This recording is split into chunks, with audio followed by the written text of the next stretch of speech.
Des ministres du gouvernement ont rendu un hommage au directeur de cabinet de la présidence de la République du Bénin, décédé il y a quelques semaines dans un livre d'or. Ils ont laissé un message d'hommage et de mérite à l'endroit de l'illustre disparu Pascal Afo. Je vous invite à suivre respectivement les propos d'Adidatou Matis, ministre de la fonction publique, Saliman Karimou des enseignements maternels et primaires, puis de Jean-Claude Donaossou de l'énergie.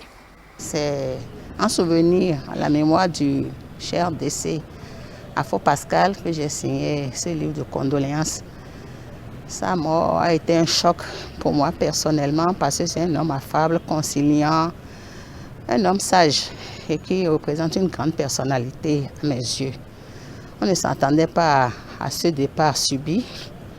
Nous avons appris le décès avec beaucoup de regrets et nous prions pour le repos de son âme. Ce que l'on peut considérer comme une séparation douloureuse.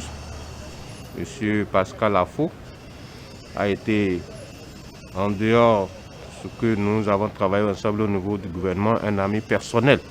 Parce que nous avons eu l'occasion de le rencontrer par le passé, à 2 occasions en tant que cadre béninois. Et j'ai gardé de lui de très bonnes impressions. J'ai été choqué par la nouvelle de son décès. Mais face à la volonté de Dieu, nous ne pouvons rien. Donc nous ne reste qu'à lui souhaiter repos éternel, que son âme repose en paix. En plus du fait qu'il soit un très grand travailleur acharné, c'était quelqu'un qui pouvait aussi vous donner des conseils, qui pouvait vous écouter et qui était là pour vous faciliter aussi les choses quand il voyait que vous étiez dans des difficultés. En tout cas, nous sommes très peinés pour sa famille, pour ses enfants, par rapport à ce qui vient de se passer.